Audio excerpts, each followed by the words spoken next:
Hello guys, চলে আসলাম আরও একটি রেসিপি নিয়ে। আজকের রেসিপি শাপলা ফুলের বড়া।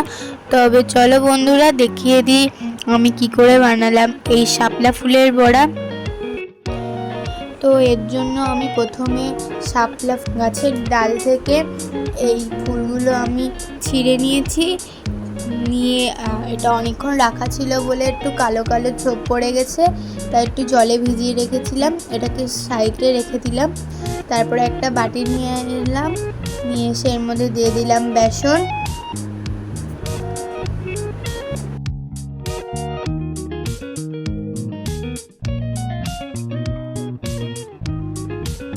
দিয়ে দিলাম হাফ চামচ কালো জিরে, দিয়ে দিলাম স্বাদ অনুযায়ী নুন,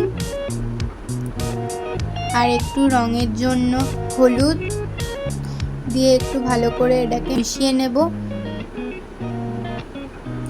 আমার মেশানো হয়ে গেছে। এবার একটু একটু করে জল দিয়ে এটাকে ভালো করে একটা পাতলা ব্যাটার বানিয়ে দেব। বেশি পাতলাও হবে না, বেশি ঘনও হবে না।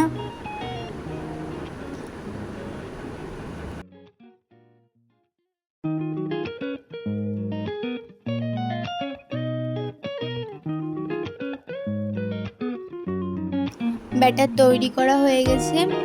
যেমনটা বলেছিলাম, বেশি পাতলাও হবে না, ঘনও হবে না, একদম এরকম হবে। তারপরে শাপলা ফুলগুলো আমি দিয়ে দিলাম ব্যাটারের মধ্যে, দিয়ে একটু উপর থেকে কোট করে নেব। তারপরে একটা কড়াইতে দিয়ে দিলাম সর্ষের তেল। তেলটা গরম হয়ে গেলে এক এক করে শাপলা ফুলগুলো দিয়ে দেব ব্যাটারে ডুবিয়ে।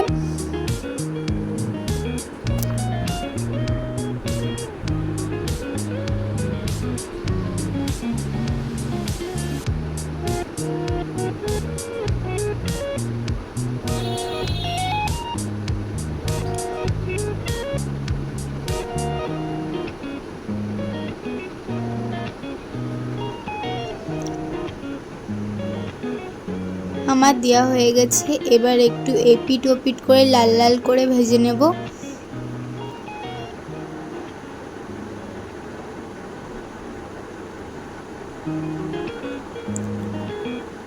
একদম এরকম হবে ভাজা। এবার এক এক করে তুলে নেব। এরকম করে বাদবাকিগুলোও আমি করে নেব।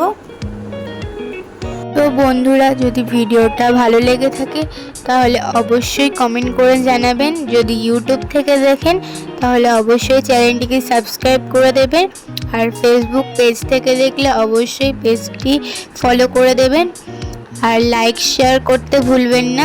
রেসিপিটা আজ এই পর্যন্ত। আবারও হাজির হব অন্য কোনো রেসিপি নিয়ে। সবাই ভালো থাকবেন, সুস্থ থাকবেন। টাটা।